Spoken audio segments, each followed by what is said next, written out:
고객 체형에 따른 하체 운동의 접근에 대해서 좀 얘기를 해 보겠습니다. 네, 뭐 체형이 다양하죠. 근데 이제 뭐 우리가 많은 이제 관점에서 풀 스쿼트가 안 되는 것은 노력의 문제이다. 웬만하면 다 된다. 이렇게 얘기를 하고 있는데, 뭐 세상에는 극단적인 신체 비례를 가진 사람도 있기는 합니다. 거의 대부분 없지만 우리가 일반적인 신체 비례를 가지고 있다는 가정하에 풀 스쿼트가 웬만하면 되는 건 분명한 사실이에요. 근데 불편한 사람이 있는 것도 분명한 사실입니다. 네, 그래서 우리가 기준이 뭔지, 어떤 사람한테 이걸 어떻게 해야 되는지, 그리고 회원들을 조금 더 빠르게 원래 목적지까지 잘 보내다 주려면 어떤 것들이 필요한지에 대해서 얘기를 한번 해보도록 하겠습니다. 자, legs vs torso proportion이라고 써 있습니다. 뭐죠? 이제 다리와 상체의 비례라고 보시면 되는데, 자, 맨 왼쪽 뭐라고 써 있어요? Short legs with long torso. 뭐예요? 상체가 다리가 짧다. 네, 슬픈 비례죠. 네, 보면 딱 봐도 상체가 굉장히 긴 것을 알 수 있습니다. 중간 부분은 어떤가요? Normal. 일반적인 평균적인 신체 비례라고 볼 수 있겠습니다. 오른쪽은 어떤가요? Long legs with short torso. 스쿼트 하기 불편하죠? 근데 여러분 스쿼트 하기 편하실래요? 아니면 스쿼트 하기 불편하실래요? 불편하게 생각한다. 네, 저희는 스쿼트 되게 좋아하는 사람들이지만 그래도 스쿼트 하기 하는 게 더 낫지 않나? 이거 녹화되고 있는 거 아세요? 이 기분을 아세요? 제 키가 선생님 중학교 2학년 때 키라고요. 아니, 편집분 나가는 거 아닙니까? 아니, 편집 안 하면 되죠. 편집 내가 하는 건데. 중에 180이었어? MCT집 용산점 안동주 트레이너. 네, 바로 이제 기만하셨다고. 아 맞다. 나도 이름 김한자들이구나. 자, 넘어가도록 하겠습니다. 그래서 이런 인체 비례가 있는 것을 볼 수가 있습니다. 그래서 통상 이제 우리는 이제 맨 오른쪽 같이 되길 바라지만 맨 오른쪽은 이제 스쿼트 하기가 좀 힘들어진다라는 단점이 있고, 다리가 길다의 기준이 뭐냐는 거죠. 그냥 딱 봤을 때 긴 것보다 명확한 기준을 좀 세우는 게 나을 것 같습니다. 그래서 다리가 길다는 말은 뭐냐면 하지가 신장의 60%를 넘어야 됩니다. 자, 그럼 하지의 기준이 어디까지예요? ASIS까지인가요? 하지의 기준은 허리까지입니다. 하지의 기준은 이제 허리까지지만 그건 이제 저희가 기능 해부학 및 교정 해부학상에서의 기준인 거고, 우리가 하치라고 치는 거는 뭐냐면은 피머의 골두 중심 부분까지를 이제 다리 길이로 일컫는다고 보시면 되겠습니다. 그래서 피머의 비율이 과다할 때만 운동 역학적으로 의미가 있다. 자, 무슨 말이냐? 여러분들이 다리가 굉장히 기신데 종아리가 길면 다리가 길어서 오는 단점을 좀 상쇄할 수 있겠죠? 풀스쿼트 시에 종아리가 길다고 하면 피머의 각도가 이제 많이 굽히지 않아지기 때문에. 근데 다리가 긴데 피머 비율이 굉장히 길어요. 이러면 어떻게 되는 거예요? 우리가 말하는 그 스쿼트 하기 어려운 체형으로 갈 가능성이 굉장히 높습니다. 그래서 어떻게 돼요? 이 시점부터 풀 스쿼트는 기술 문제가 아니라 무슨 문제가 된다? 구조, 스트럭처의 문제가 되게 됩니다. 자, 기술로 해결할 수 있는 거 한계가 있죠. 그래서 구조적인 문제가 있는 건데, 만약에 이제 기술로 정말 모든 것이 해결된다라는 이제 기술 만능주의를 얘기를 할 거면, 저희가 건물 같은 거 지을 때 기술이나 이제 이런 것들을 통해서 구조를 무시하고 지을 수 있다는 소리랑 똑같은 건데 말이 안 되는 소리입니다. 그러니까 대부분 이제 트레이너들이 처음에는 이제 키 큰 사람들이 풀 스쿼트가 안 되니까 안 된다로 시작을 하다가 이제 교정 재활, 이제 기능 복구에 어느 정도 자신감이 생기게 되면은 인간은 뭐든지 누구나 다 ATG 스쿼트를 할 수 있고 꼭 그래야만 한다라는 이제 잘못된 또 한 번 시기를 지나게 됩니다. 그 시기는 당연히 저도 지나왔고, 그래서 우리가 중점적으로 생각을 해야 되는 게, 대부분의 트레이너들이 이제 제대로 된 이제 뭐 3대 운동 이런 걸 가르치기 시작하면은 대부분 다 사람을 하이바 백스쿼트에 끼워 맞추려고 합니다. 그러니까 운동에 끼워 맞추는 게 아니라 운동이 사람을 위해서 존재를 해야 되는데, 운동 기술을 맹신한 나머지 사람을 해당하는 운동 기술에 끼워 맞추려고 하는 경향성이 반드시 생기게 돼요. 그래서 우리가 항상 뭐라고 합니까? 책은 한 권만 읽은 사람이 제일 무섭다. 책은 다양하게 읽으면 됩니다. 그리고 운동은 우리 인생을 윤택하기 위한 보조적인 과정이지, 이거를 잘하기 위해서 이제 사람을 여기다 끼워 맞출 수는 없습니다. 심지어 그 수학 능력 시험도 사람 끼워 맞추면 문제가 되는데, 고작 백스쿼트에다가 사람을 끼워 맞추는 건 저는 안 될 일이라고 생각합니다. 그래서 보시게 되면 힙 조인트 센터잖아요. 그러니까 고관절의 중심부에서 플란타 서페이스라고 하면은 발바닥의 이제 그 면, 이렇게 생각하시면 되고, 발바닥이겠죠. 그래서 여기까지가 하지의 길이인 거고, 이제 평균 같은 경우는 이제 하지 길이와 신장 비율이 54%, 56% 정도 됩니다. 그리고 이제 긴 편이 되게 되면 57에서 59%가 되는 거고, 그리고 명확히 길다, 이 사람 다리가 진짜 길다라고 하는 거는 이제 60%가 해당하는 비율이 넘어가게 되면 정말 긴 다리 길이를 가지고 있다라고 우리가 평가할 수가 있게 되는 거죠. 그래서 어떻게 나오게 됩니까? 여러분들 이제 10부터 14까지 보시게 되면은 10은 이제 어떻게 보면은 몸통이 길고 다리가 짧은 케이스, 14는 다리가 길고 몸통이 짧은 케이스가 되는 거고 이런 식으로 보이게 되는데 대부분 이제 14가 되길 원하겠죠. 근데 여러분들이 역도 선수예요. 그러면은 어떤 체형이 유리할까요? 네, 단연코 10이 유리할 겁니다. 역도 올림픽 챔피언 되기 vs 14번 체형으로 살기. 14번으로 살겠습니다. 올림픽 챔피언들을 비하하시는 건가요 지금? 아, 그 14번을 존경하는 겁니다. 우상화하는 겁니다. 이 나락 감지를 이제 정면으로 돌파하는 전 방법을. 역도 선수들 존경합니다. 근데 14번으로 살고 싶습니다. 알겠습니다. 알겠습니다. 하지만 14번은 상당히 이제 스쿼트 하는 데 있어서 불편감이 좀 많이 생깁니다. 피머가 좀 길고 아무래도 상체가 짧아버리기 때문에 어떤 문제가 생기죠? 이제 앉은 키가 다리가 길면 작아요, 커요? 다리가 길면 작죠. 다리가 짧으면요? 좋습니다. 커지게 됩니다. 그래서 이 왼쪽에 있으신 분, 오른쪽에 있으신 분 앉은 키 같죠? 자, 근데 이제 오른쪽에 계신 이 금발이신 분은 어때요? 일어나니까 네, 짧습니다. 근데 왼쪽 같으신 경우는 이제 키가 작은 줄 알았지만 일어나니까 키가 큰 거를 볼 수 있어요. 네, 그래서 이것도 이제 우리가 흔히들 얘기하는 앉은 키가 크다라는 거는 이제 별로 그렇게 장점이 아니죠. 이제 우리가 칭찬을 말로 쓰는 건 아닌데, 그래서 앉은 키가 크다는 거는 이제 피머의 길이가 짧고 토르소가 크다라고 볼 수가 있겠습니다. 스쿼트에 유리한 체형이죠. 그래서 보시게 되면 우리가 왼쪽에 있는 경우는 어떻습니까? long torso와 short femur라고 이야기를 하잖아요. 자, long torso는 뭐예요? 네, 이제 옛날 말로 이제 요롱이라고 얘기를 하거든요. 요즘에는 요롱이라는 표현을 안 쓰는 것 같은데 허리 요자가 있지 않습니까? 한자로. 거기다가 이제 영어에 롱자를 해가지고 이제 요롱이라고 표현을 많이 했는데 요즘에는 많이 안 쓰는 것 같습니다. 예. 제가 20살 언저리 때는 이제 요롱이라고 친구들을 많이 놀렸던 기억이 있는데, 다리가 유독 짧은 친구들을. 그래서 이제 요롱이라는 말을 안 쓰는 것 같기도 하고, 근데 사실 이게 스쿼트 할 때만 서로의 표정이 이렇거지 스쿼트 안 할 때는 서로의 표정이 반대겠죠. 맞습니다. 예. 그래서 다리가 기신 분들은 이제 톨소가 짧고 피머가 이제 길어버리게 되면은 힘이 작용을 이쪽에서 해야 되잖아요. 근데 무릎 조인트와의 이 길이가 어디가 더 길겠어요? 왼쪽은 더 길어요? 오른쪽이 길어요? 그럼 역학적으로 누가 더 손해를 많이 볼까요? 이쪽에 손해를 더 많이 보겠죠? 이쪽은 지면 반발력을 쓰기가 굉장히 유리한 체형이 됩니다. 그래서 키가 크고 다리가 긴 체형일수록 여러분들이 회원님들의 그라운드 리액션 포스라고 부르죠. GRF, 지면 반발력을 가르치는데, 그거를 인지시키는데, 그리고 발바닥이 지면을 밀어주는 힘을 만들어주는데 여러분들이 추가적인 인지에 대한 이제 설명과 시간을 쓰셔야 될 수 있습니다. 수업 중에. 왜냐? 그냥 쓰게 하면은 여러분들 힙 슈팅이라고 들어보셨나요? 힙 슈팅? 힙 슈팅이라는 건 이제 이렇게 엉덩이가 뒤로 날아가는 경우를 말하는 거지 않습니까? 그래서 지금 중량을 보시게 되면은 피머가 길게 되면 상체가 어떻게 돼요? 숙여질 거고 허리에 고관절의 굴곡각이 커지게 됩니다. 이러다 보면은 여러분들이 힘을 만들어내야 되는 파워존이랑 무릎과의 그리고 몸 중심과의 거리가 어떻게 되죠? 길어지죠? 그러면 하체를 쓰기 유리한 조건이 됩니까? 불리한 조건이 됩니까? 불리해집니다. 그러다 보니까 힙 슈팅이라는 게 나게 돼요. 가끔 스쿼트 하실 때 보면은 이러다가 이거부터 나시는 분들 있잖아요. 그죠? 이거부터 나오고. 여러분들 이러면 지면 밀 수 있어요? 여기서 그러면 이제 선택권은 뭐밖에 없나요? 고관절이나 허리를 펴는 수밖에 없습니다. 근데 여러분들이 이미 140kg를 짊어지고 있다 칩시다. 그럼 무게중심은 여기 있죠? 여러분들 허리는 여기 있잖아요. 이만큼의 지금 모멘텀이 존재를 하는 건데 여기서 허리를 편다는 건 상당히 많은 힘이 필요하겠죠. 백 익스텐션을 하는 건데 140kg 짊어지고 발바닥 다 무너지고 무릎 다 모인 상태에서 백 익스텐션을 하는 게 제가 봤을 때 별로 그렇게 현명해 보이지 않습니다.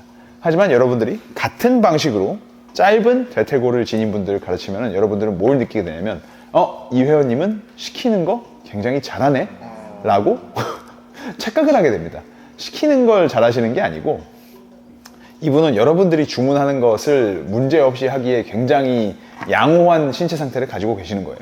그리고 제가 봤을 때 이런 분들 같은 경우는 아무 트레이너가 와서 가르쳐도 스쿼트를 잘 할 겁니다.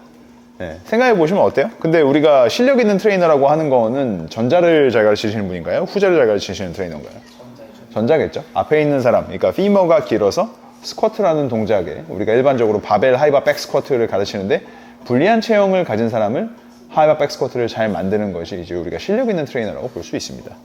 그래서 보시게 되면은 이제 이거는 실제 사례죠. 그래서 이제 다리가 길고 피머 길이 차이가 확연히 나는 거 보이시나요? 피머 길이 차이도 날 뿐더러 토르소 각도가 어때요?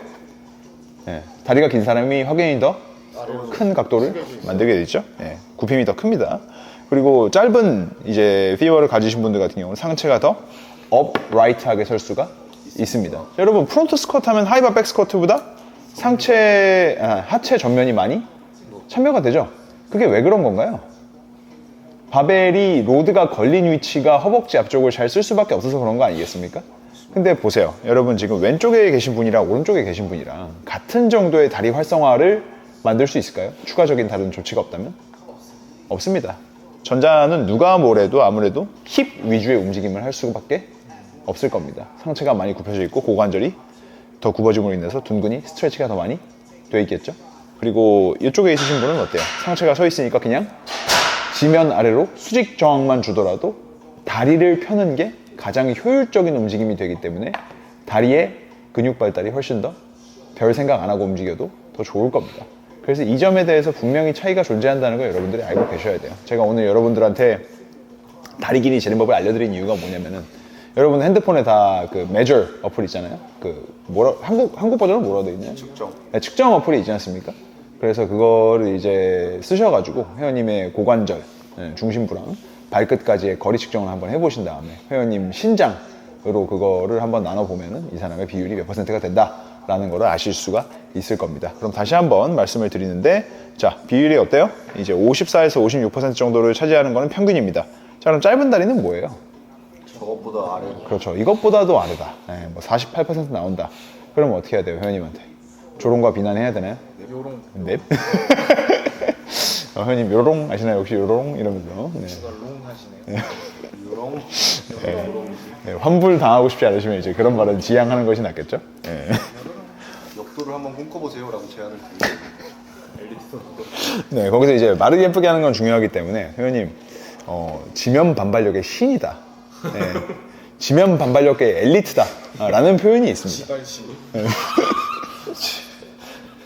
그런 지발신. 네, 다리 짧은 사람은 지발신이다라는 NCT짐 용산점의 이제 장주훈 트레이너의 말이었습니다. 자, 그래서 김평 같은 경우는 다시 말씀드리지만 57에서 59% 이제 60%가 지나가게 되면 여러분들이 그냥 눈으로 봐도 이 사람은 대충 봐도 다리가 긴 사람처럼 보이게 되는 걸 아실 수가 있을 겁니다. 자, 그러면은 어때요? 이제 발목의 각도를 좀 봐야 되거든요. 돌시플렉션. 여러분 발목의 움직임 그 시상면상에서 위아래로 움직이는 거 있지 않습니까? 플렉션 두 개만 있죠. 익스텐션이 없죠. 뭐예요? 돌시플렉션이랑 플랜터 플렉션이 있습니다. 배측 굴곡과 저측 굴곡이 있는데 비체중 부하 같은 경우에는 15에서 20도 정도 움직일 수 있습니다. 그러니까 뭐예요? OKC죠. OKC에는 15에서 20도 정도 움직일 수 있고 여러분들이 스쿼트를 할 때, 즉 체중 부하가 걸렸을 때는 30에서 40도 정도 움직여줄 수가 있습니다. 왜냐? 무릎 관절이 같이 움직여주잖아요. 네. 발목 관절이 잘 움직이려면 무릎 관절이 일을 잘해줘야 되는 것도 맞고 무릎 관절이 잘 움직이려면 발목 관절이 일을 잘해줘야 되는 것도 분명히 맞습니다. 그래서 우리가 스쿼트 할 때 제가 옛날에 배울 때는 삼중 관절의 동시굴곡 신전을 굉장히 강조했습니다. 그리고 지금도 그것은 전 틀리지 않았다고 생각을 하고 있습니다. 왜냐면은 하체의 삼중 관절, 즉 고관절, 슬관절, 발목 관절이 잘 움직이기 위해서는 서로 간의 이제 관절의 가동을 위한 상호 간의 서포트가 필요합니다.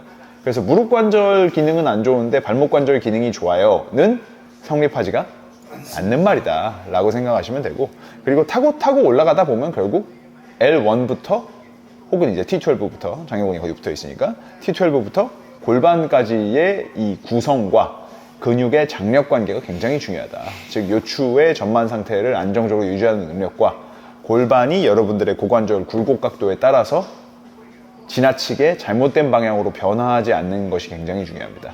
그러려면 LPHC, 럼보 펠빅 힙 컴플렉스의 기능이 굉장히 중요하다고 볼 수가 있는 거고요. 그래서 이제 기능적 스쿼트, 여러분들 기능적 스쿼트라고 하는 건 뭔가요? 풀 스쿼트 기준 뭔지 아시는 분? 저 압니다. 네. 하프보다 조금이라도 밑에 내려가면 풀스쿼트. 그렇죠. 네. 근데 하프의 기준은? 하프는 이제 네, 무릎 관절, 슬개골 기준으로 고관절이 수평이면 하프입니다. 그러면은 방금 국도원 트레이너가 말씀하신 대로 고관절이 슬개골보다 조금이라도 더 내려가면 풀 스쿼트가 됩니다. 그래서 가끔 이제 이 매스가 크신 분들은 누가 봐도 하프 스쿼트인데 풀 스쿼트라고 주장하는 바를 볼 수 있어요. 근데 실제로 뜯어보면 풀 스쿼트가 맞긴 합니다. 네, 신체 매스가 너무 크니까 이제 하프 스쿼트 같아 보이는데 실제로는 풀 스쿼트가 되는 거죠. 그래서 풀 스쿼트라는 게 우리가 대부분 이제 고관절이 무릎 관절보다 한참 내려가 있어요. 우리가 풀 스쿼트로 판정해주는 이 엄격 근엄 진지한 분들이 많이 계시지만 실제로 우리가 기능적 풀 스쿼트의 기준은 고관절이 슬개골보다 아래에 있으면 된다 라고 말씀을 하시면 되겠습니다. 근데 해보신 분들은 아시지만 요추의 전만각과 상체의 upright, 그러니까 잘 펴진 상태를 유지하면서 기능적 풀 스쿼트를 하는 것도 사실 굉장히 요구가 높은 상황이라고 보시면 되겠습니다. 왜냐? 그러니까 쉽게 말해서 버딩크 안 나면서 풀 스쿼트 하기 생각보다 쉽지 않습니다. 자, 그러면 기준점이 뭐냐는 거죠. 고관절이 슬개골 아래로 내려가기 전에 벗 윙크가 시작되면 구조적으로 풀 스쿼트를 하는데 어려움이 있는 것으로 간주합니다. 근데 이런 식으로 기준 잡아버리면 구조적 문제가 거의 전 인구한테 다 있는 거거든요. 맞습니다. 근데 과연 그럴까요? 아닙니다. 네, 발목 관절 자체만으로 보면은 약간 무리가 있지만 그래도 발목 관절을 좀 기준으로 보자면은 여러분들이 발목 관절이 어느 정도 되어 있어야지 이게 제대로 된 건지 안 된 건지 체크를 한번 하셔야 되지 않습니까? 예를 들어서 이 사람은 발목 관절의 가동성이 충분함에도 불구하고 버딩크가 일어난다 하면은 구조적 문제인 건데, 그러면 여기서 우리가 봐야 될 건 이 발목 관절 가동의 충분함이 어느 정도인지 여러분들한테 제가 납득하게 설명을 해드려야 되는 거지 않습니까? 그래서 지금 설명을 좀 해드리겠습니다. 자, 그래서 보시게 되면은 이 7cm 아래가 되면은 명백한 제한이라고 볼 수 있습니다. 자, 근데 어떤 7cm가 되냐면은, 자, 여기서 보여드릴게요. 자, 보시게 되면 여러분들의 발바닥을 완전히 뒤꿈치까지 붙여준 상태에서 앞으로 쭉 밀었을 때, 저 같은 경우는 지금 뒤꿈치가 살짝 뜨지 않습니까? 그럼 조금 앞으로 가는 거예요. 이 상태에서, 자, 무릎이 닿았죠? 그러면 이 길이가 얼마인지 봐야 됩니다. 자 있나요? 10cm 정도. 오케이. 다들 앉아보겠습니다. 그럼 다들 해보셨죠? 각자 센티미터 기억하고 계신가요? 근데 뭐 근데 짐미어 트레이너가 지적한 대로 키가 클수록 좀 센치 수가 많이 나오는 건 있습니다. 그래서 전반적으로 이거는 키가 한 170 언저리 정도 되는 남자 여자분들이라고 보시면 될 것 같고, 그래서 전반적으로 어쨌든 12cm 이하가 나오시는 분들은 뭐냐면은 아직 발목 기능 개선의 여지가 남아있다라고 보시면 돼요. 네.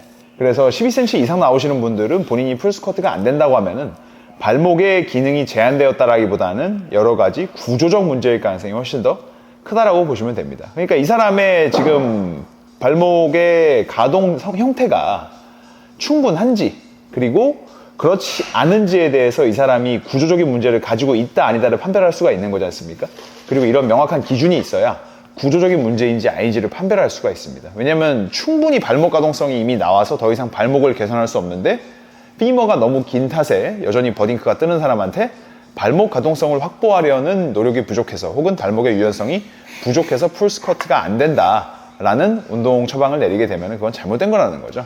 그래서 이 사람이 명확히 발목이 부족해서 안 나오는 건지 구조적 문제여서 안 나오는 건지는 방금 제가 여러분들한테 말씀드린 걸 통해서 한번 해보시면 됩니다. 그러니까 발바닥이 잘 붙어있는 상태에서 무릎이 여러분들 발끝을 넘어가는데 큰 무리가 없음에도 불구하고 풀스쿼트가 안 나온다면 그것은 이제 피머의 길이의 문제일 가능성이 더 큽니다. 혹은 척추를 펴주는 기능의 문제일 가능성이 더 크다는 거죠.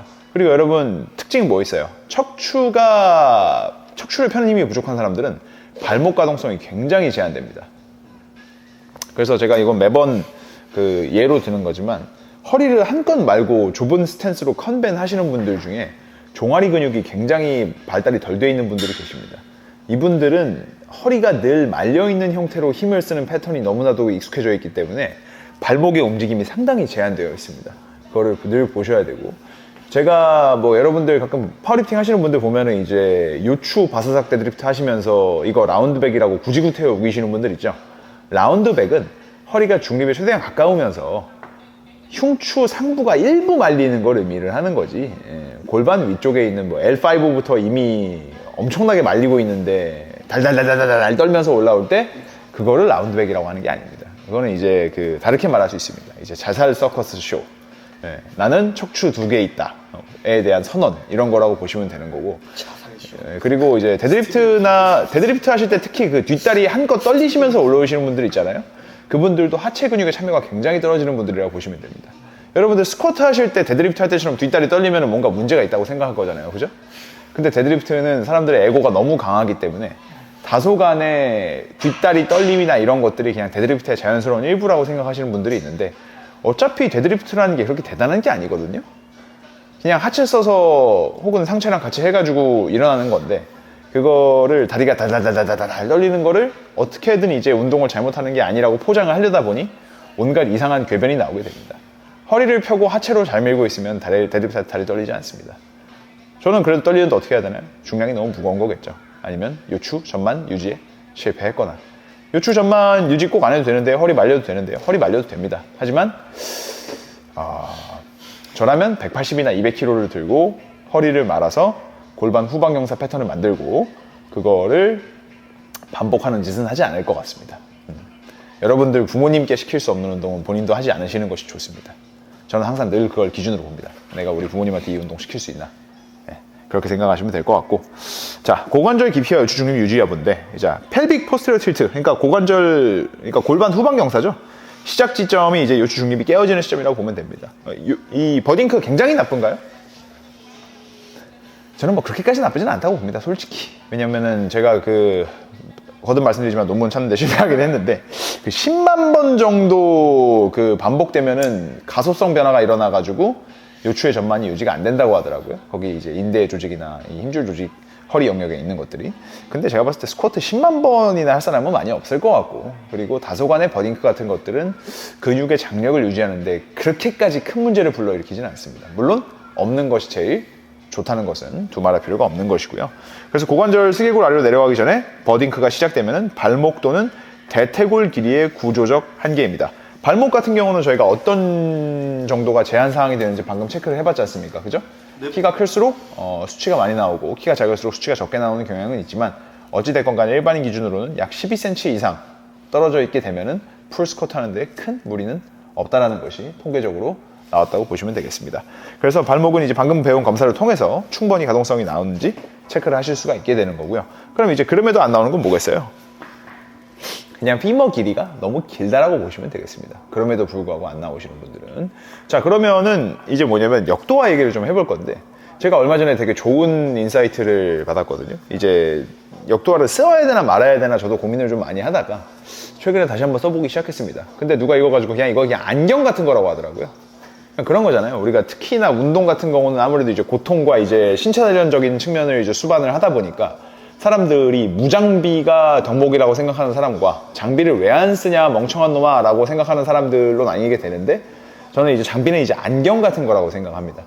여러분들이 없이 하실 수 있으면 없이 하셔도 되지만 지금과 같이 명백한 기준으로 피머의 길이가 영향을 끼친다는 것이 보였을 때는 역도화를 쓰는 게 전혀 문제될 게 없다라는 거죠. 역도화 없으면 어떻게? 역도화 없으면은 뭐 다른 운동 하면 되는 거고, 역도화 있을 때만 뭐 풀스쿼트 하는 것도 괜찮고, 다리가 크게 길다면은. 그리고 뭐 역도화 웨이트 하는데 역도 안 들고 다니는 일이 그렇게 많을까요? 전 그렇지 않을 거라고 생각합니다. 저는 그리고 벤치프레스 할 때 엘보 슬리브 없이 못 하시는 분들보다는 훨씬 더 건강한 상태라고 생각을 합니다. 어쨌든 가동성에 대한 보상을 하는 거기 때문에. 그래서 요구 돌시플렉션이 얼마나 감소하게 돼요?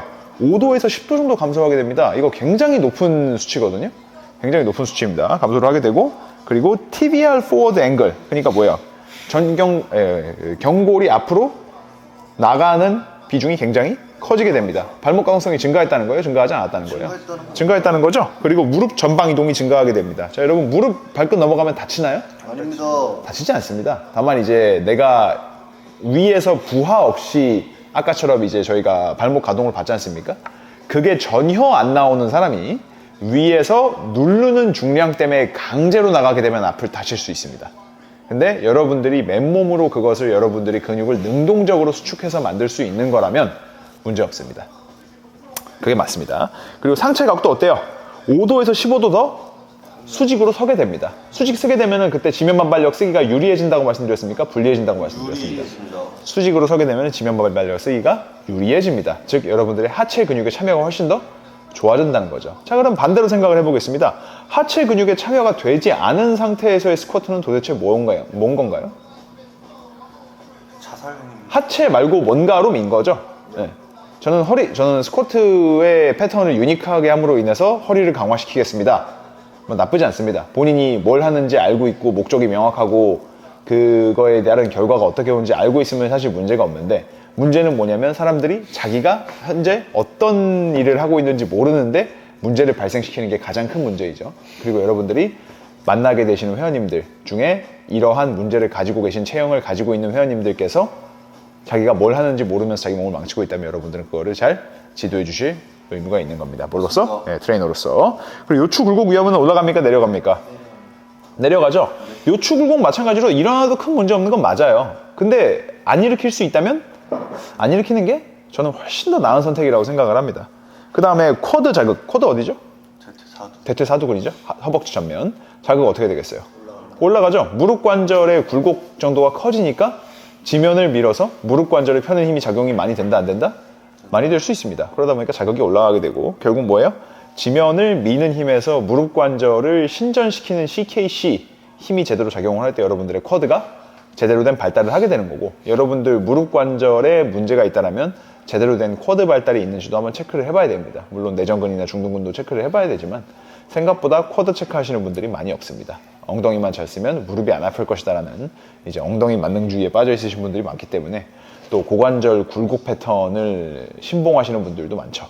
그러니까 사실 생각을 그렇죠. 힙힌지 좋아요. 힙힌지 좋은데 체형별로 힙힌지를 좀 더 하면 좋은 사람들이 있고, 사실 방금과 같이 몸통이 짧고 허벅지가 긴 사형의 사람들은 일반적인 사람들보다 힙힌지를 좀 덜 해도 되겠죠? 아무래도 전반적으로 많은 운동들에서 힙 관절의 굴곡 신전 각도를 많이 쓸 거기 때문에. 근데 내가 뭐 몸통이 길고 이제 대퇴골이 짧다면 웬만하면 힙힌지 운동을 좀 따로 넣으시는 것이 좋겠죠. 아무래도 고관절 신전이 주 우세가 되는 패턴과 무릎 관절이 신전이 주 우세가 되는 패턴, 운동으로 따지자면 스쿼트와 데드리프트의 차이점이 있기 때문에 둘 중에 내 체형에 조금 더 적합한 운동이 어디인지를 잘 보시고 그거의 비중, 포트폴리오를 좀 늘려주시는 것이 좋습니다. 자, 그 다음에 힙 스트레스는 어떻게 돼요? 상체가 서게 되면 낮아집니다. 힙 스트레스가 낮아진다는 말은 무릎 관절에서의 스트레스가 높아진다는 소리죠. 네. 그 스트레스를 관절 대신에 원래 받아줘야 되는 게 뭐죠? 근육입니다. 네, 근육과 근신경계라고 볼 수 있습니다. 그래서 이런 역도화를 신으시면 됩니다. 네, 뭐 있어요? 이제 리복에 이제 레거시 리프터라고 하는 이제 가성비 역도화가 있습니다. 아디파워는 좀 비싸요. 네, 대신에 로말레오 개 비싸죠. 간지는 로말레오. 저는 아디파워 씁니다. 저는 아디파워가 더 멋있다고 생각합니다. 개인적으로. 빨간색 아디파워. 네, 저는 빨간색 아디파워 쓰기 때문에. 지호가 훌륭하다 생각. 왜냐면은 아디파워 1 빨간색이 부르의 명작인데 단종되어서 구할 수가 없습니다. 그래서 제가 3에서 같은 컬러 라인이 나오자마자 구매를 했습니다. 이거는 TYR이라는 건데 이게 톱박스가 굉장히 넓습니다. 네, 그 발가락을 넓게 잡을 수가 있기 때문에 저는 요즘에 기능 해부학적 이제 발의 개선을 도모하는 트렌드와 잘 맞는다고 생각을 합니다. 이제 근데 이 역도화의 문제는 뭐예요? 뭐 비싸진 않을걸요 아마? 네, 근데 15만 원? 네, 15만 원이니까 적당한 역도화의 가격인데 역도화 치고는 아식스가 개 비싸요. 아식스가 35만 원인가 그렇습니다. 역도하는 25만 원 지호가. 네. 근데 이제 이 역도화의 문제는 이제 발 톱박스가 넓다 보니까 신발이 간지가 좀 덜 난다. 라는 그런 단점이 있고. 그리고 유럽 사람들이 좀 암 검색 있는 걸로 알고 있습니다. 유럽 사람들이 좀 칼발이 많지 않습니까? 우리나라 사람들은 좀 이제 좀 발볼이 넓으신 분들이 많고, 저도 상당히 넓은 편인데 아무래도 톱박스는 넓은 것이 여러분들의 발바닥이나 발가락 기능을 제대로 하시는데 훨씬 더 도움이 될 거라서 저는 이거를 추천을 드립니다. 누가 추천한다고 하면은. 네, 그래서 우리가 장비도 한번 생각을 해봐야 돼요. 이제 스쿼트를 할 때 이런 역도화 이런 거를 쓰는 것이 크게 문제가 안 된다는 걸 알았으니까, 자 그럼 트랩바는 괜찮냐는 거죠. 트랩바 장점 뭐겠습니까? 아무래도 데드리프트 할 때 키가 큰 사람들한테 좀 유리할 수 있습니다. 사실 우리가 생각해보면 바벨이랑 45cm 규정 원판을 키와 체형을 고려하지 않고 모두 사용을 하지 않습니까? 근데 여러분 그 150cm 되시는 여성분이 일반적인 바벨과 원판의 레버리지를 쓰는 거랑 여기 있는 190cm짜리 이제 안동주 트레이너가 같은 원판과 이제 바벨의 레버리지를 쓰는 거는 안동주 트레이너한테 상당히 불리한 일이 될 겁니다. 근데 우리가 생각을 해봐야 돼요. 우리가 바벨 데드리프트의 노예가 될 것이냐 아니면 데드리프트를 우리의 신체를 발달시키는데 훌륭한 툴로 쓸 것이냐는 저희가 트레이너로서 한번 생각을 해봐야 됩니다. 왜냐면은 이 바벨이나 이런 것들의 헤게모니가 너무 강하기 때문에 그냥 자연스럽게 관성에 따라서 누구한테나 다 똑같은 규격으로 운동을 가르치게 됩니다. 근데 키가 큰 사람한테도 굳이 그런 바벨 사용을 고집할 필요가 있냐는 거죠. 이 사람이 바벨 데드리프트를 필수적으로 사용해야 되는 뭐 파워리프팅 같은 종목을 한다면 모르겠지만 우리가 전반적으로 봤을 때 트랩바라는 거는 안녕하십니까? 상체를 훨씬 더 업라이트하게 세울 수 있음으로 인해서 피머가 긴 사람들한테 지면 반발력에 대한 인지를 시키기도 훨씬 쉽고요. 그리고 상체가 펴지게 되니까 척추가 뒤로 후만됨에 따라서 발생할 수 있는 추간판에 대한 탈출에 대한 문제, 그리고 그에 따른 고관절이 그리고 골반이 후방 경사되어 있을 때 그러한 패턴이 요추의 후만과 반복이 되었을 때 생길 수 있는 문제를 개선시키는 데도 제가 봤을 때 트랩바가 정말 많은 역할을 수행할 수가 있습니다. 그래서 GRF 벡터는 힘의 방향도 포함을 하겠죠. 힘이 거의 수직이 되게 되고 힙, 무릎 동시 신전 패턴을 학습하기가 용이합니다. 여러분들 무릎 먼저 펴지면 그걸 우리가 뭐라 그래요? 데드리프트 할 때 못하시는 분들 특징 보면은 이러면서 하시지 않습니까? 그죠? 무릎 한껏 먼저 펴져가지고 바벨과 내 정강이 사이 거리는 엄청나게 멀어져 있고 허리는 말려있는 상태에서 이제 무릎 다 펴졌으니까 할 수 있는 건 허리를 뒤로 한껏 꺾어가지고 이제 리프트를 성공했다는 판정을 받는 수밖에 없죠. 아니면 바벨과 내 고관절 하부를 굉장히 짧게 만듦으로 인해서 피니시 패턴을 이렇게 만들어 준다든지 이런 거밖에 없습니다. 이분들 방금 제가 보여드린 것 같이 데드리프트를 하시는 분들 잘 보시게 되면은 스쿼트를 하나같이 굉장히 깊게 못 하십니다. 왜? 골반을 전방경사 유지하면서 삼관절의 동시 굴곡을 만들어낼 수 있는 능력이 없기 때문에 그렇습니다. 그래서 트랩바를 쓰는 거는 저는 굉장히 좋다고 생각을 하고요. 전단력도 감소를 하게 되죠. 상체가 서니까 요추와 요추 사이에 전해지는 요 힘, 이 힘, 그리고 이 뒤틀림 훨씬 적어지게 되겠죠. 그래서 트랩바를 쓰는 거는 저는 안경 쓰는 거랑 마찬가지로 똑같다고 생각을 하게 됩니다. 바닥을 민다는 감각학습에 탁월하게 되고 피머와 티비아의 합이 큰 체형, 그러니까 다리가 긴 체형이죠. 다리가 긴 체형들은 힙 주도 패턴이 과도한 사람들이 굉장히 많습니다. 쉽게 말해서 허벅지 앞쪽을 잘 사용해가지고 지면을 밀어서 하체 힘으로 지면을 밀어서 상체를 그리고 몸 전체를 펴는 패턴이 굉장히 안 나오는 사람들한테 트랩바 데드리프트는 굉장히 저는 좋은 선택이라고 생각을 합니다. 그래서 이런 거 쓰는 거 제가 봤을 때 뭐 꺼려 하실 필요가 전혀 없습니다. 왜냐면 사람이 있고 도구가 있는 거지 도구를 잘 쓰기 위해서 사람이 존재하는 게 아니거든요. 여러분들의 클라이언트나 여러분들의 체력 단련을 위해서 도구를 효율적으로 잘 쓰시는 게 중요한 거지 도구에 맞는 사람을 굳이 구태여 억지로 만들 필요가 없습니다. 이해되시죠? 네. 도구는 공산품이기 때문에 얼마든지 우리에게 효율적인 걸 만들 수가 있는 거고요. 바벨이 저 정도 규격으로 나온 이유는 저렇게 하면은 그냥 대충 아무나 잘 사용해도 크게 문제가 없다는 것 때문에 저렇게 나온다고 보시면 되는 거고 그게 여러분들한테 맞지 않고 더 잘 맞는 도구를 사용할 수 있다고 하면은 저는 그것을 사용하지 않을 이유는 없다고 생각을 합니다. 이해되시죠? 좋습니다. 마찬가지로 SSB도 마찬가지입니다. 그래서 세이프티 스쿼트 바라고 부르는데 바벨의 센터 오브 매스가 전방으로 이동하게 되죠. 네. 여러분들 로우바 하게 되면은 장점이 뭐예요? 바가 아래로 내려가니까 여러분들 여기 파워 좀 있지 않습니까? 햄스트링 이제 둥근 있는 여기랑 거리가 어때요? 하이바에 비해서 가까워지죠? 그러다 보면 우리가 흔히들 말하는 힙 드라이브라는 힘을 주기가 쉬워진단 말이죠. 근데 하이바가 되면요 힙 드라이브를 쓰기가 작아지게 됩니다. 그리고 프론트 스쿼트를 쓰면요 더 힘들어지게 되죠. 근데 센터 오브 매스와 가까워지기 때문에 역설적으로 지면 반발력을 쓰기는 굉장히 좋아집니다. 로우바로 지면 반발력을 프론트 스쿼트만큼 쓰기가 쉽지 않겠죠. 같은 각도가 안 나오니까. 그래서 SSB 같은 경우는 여러분들 회원 중에 어깨 관절 굉장히 뻣뻣하신 분들 있잖아요. 뻣뻣하신 분들이 있는데 그럼 어깨 관절 뻣뻣하니까 하이바 백 스쿼트 하면 안 되는 건가요? 할 수 있게 만들어 드려야겠죠. 맞습니다. 근데 그 과정 전에 그러면은 어깨 관절 가동성 반드시 만들고 스쿼트를 하는 것보다 스쿼트도 점진적으로 교육을 시키면서 패턴을 익숙하게 만드시는 것이 훨씬 좋습니다. 그렇죠? 그럼 어떻게 해야 됩니까? SSB나 고블리 스쿼트 같이 스쿼트를 하는 데 있어서 어깨 관절에 다소간 문제가 있더라도 크게 제한 사항이 없는 운동들이나 장비를 쓰시는 것이 굉장히 중요합니다. 그래서 토르소 업라이트 요구치가 감소하게 되죠. 그러니까 뭐예요? 여러분들이 아무나 잡고 시켜도 SSB 스쿼트는 웬만하면 할 수가 있습니다. 뒤에다 이제 박스까지 놓게 되면은 그냥 앉았다 일어나는 정도에 대한 근본적인 스쿼트의 패턴 자체를 잘 이 사람의 근심 경기에 새겨 넣을 수가 있다고 보시면 되고 아무래도 허리 긴장이 감소하게 되죠. 여러분들 상체가 지면의 수평에 가까우면 가까울수록 허리 긴장이 어때요? 높아질 수밖에 없겠죠. 그래서 바벨로 하다가 허리 아프신 분들 굉장히 많지 않습니까? 참고로 바벨로도 대표적으로 지면 반발력을 잘 쓰셔야 되는 종목 중에 하나입니다. 맞습니다. 자, 대퇴사두근과 둔근 동시 사용성이 증가하게 됩니다. 자, 둔근은 고관절 신전근이죠. 근데 실제로 스쿼트 할 때 보면은 둔근이 무릎 신전에 기여하는 거, 그리고 대퇴 사두가 고관절 신전에 기여하는 바가 굉장히 많습니다. 상호 보완적이라는 거죠. 그래서 허리와 고관절의 보상이 감소하는 것이 SSB 사용의 이점이라고 보시면 되겠습니다. 그런 관점에서 봤을 때 역도화, 트랩바, 세이프티 스쿼트바 이런 것들은 여러분들 트레이닝을 잘 도와주는 도구입니다. 즉, 눈 안 좋은 사람이 눈을 좋게, 시야를 좋게 보려고, 시력을 좋게 만들려고 노력한다고 되는 게 아니지 않습니까?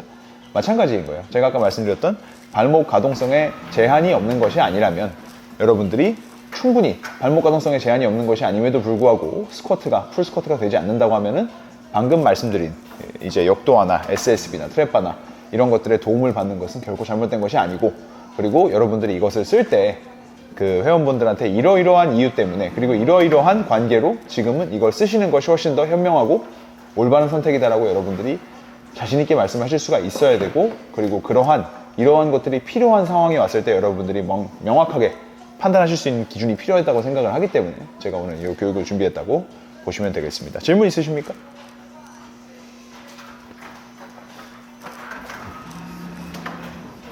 내시경 전방은 뭐죠? 센터 오브 매스. 무게중. 무게중심이, 그러니까 여러분들이 보시게 되면은 로바 매는 것보다 세이프티 스쿼바 매는 게 무게중심이 좀 더 뒤쪽에서 앞쪽으로 이동을 할 거 아니에요. 그러니까 상체가 설 수가 있는 거고. 네. 그렇죠? 네, 말씀하십시오. 아까 그 버딩크 관련해서 말씀 주신 부분 네. 그 내용 한 번만 다시 들을 수 있겠습니까? 네, 어떤 버딩크 내용이 제일 궁금한 거예요? 주방경사가 나오면 뭐 크게 상관없다 그래가지고 크게 상관없는 게 아니고 10,000번 정도 해야 그게 10만 번 정도 하게 되면은 우리가 제가 늘 가소성 변화 말씀드리지 않습니까? 맞습니다. 이제 한 번 변하면 그 전으로 못 가는 거죠. 그래서 우리가 인대 늘어나고 힘줄 늘어나면은 다시 짱짱하게 만들 수가 없잖아요.